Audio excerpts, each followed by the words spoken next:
దళితులే చిన్న చూపు. కేసీఆర్ ని అసెంబ్లీకి రానిది దళితుడు స్పీకర్ గా ఉన్నందుకే. నిన్న రేవంత్ రెడ్డి ఒక ముఖ్యమైన వ్యాలిడ్ పాయింట్ రేజ్ చేసినాడు. ఏమని? దాదాపు ఇన్ని కోట్ల డబ్బులు తీసుకుంటున్నావు, శాసనసభకు ఒక్కరోజు కూడా రాడు, కేసీఆర్ ఎందుకు ఆ పదవిలో ఉండాలా? సిగ్గు ఎగ్గు ఉంటే, పౌరుషం ఉంటే ముందు ఆ పదవికి రాజీనామా చేయించండి అని బీఆర్ఎస్ వాళ్ళకి ఒక సవాల్ వేశారు. కరెక్ట్. కేసీఆర్ కూడా ఆలోచించుకోవాలి కదా. నేనేం భూమి లేని పేద రైతును కాదు, నేను ఆర్థికంగా బలహీనుని కాదు, లేక నా వల్ల తెలంగాణ రాజకీయాలకు జరుగుతున్న మేలు లేదు. శాసనసభలో వచ్చి ఆ నియోజకవర్గపు సమస్యలను కూడా నేను ప్రస్తావించట్లేదు. మాజీ ముఖ్యమంత్రి, నాకు అనుభవం ఉంది, ఆ అనుభవాన్ని శాసనసభతో పంచుకుంటా, ప్రజల తరఫున కొట్లాడతా అనే మాట అనట్లేదు.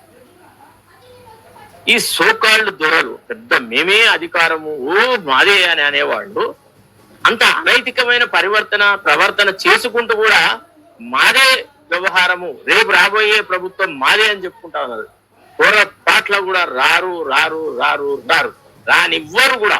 తెలంగాణ సమాజం ఈనాడు ఈ పెత్తందారుల రాజకీయాల కిందికి పోవడానికి ఇష్టపడట్లేదు. తెలంగాణ సమాజము ప్రోగ్రెసివ్ గా తయారవుతుంది. ఈనాడు బీసీలలో, ఎస్సీలలో, ఎస్టీలలో చాలా రాజకీయ చైతన్యం పెరుగుతుంది.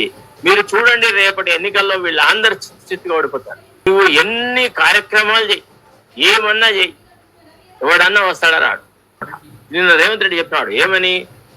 కేసీఆర్ ను చేతులెత్తుకొని అయ్యా నాకు మైకి ఇవ్వు అని గడ్డం ప్రసాద్ లాంటి ఒక దళిత నాయకుడిని అడిగే పరిస్థితి తీసుకురావడానికి, అసలు కేసీఆర్ శాసనసభకు రాకపోవడానికి ప్రధాన కారణము గడ్డం ప్రసాద్ స్పీకర్ అవ్వడమే అనే మాట.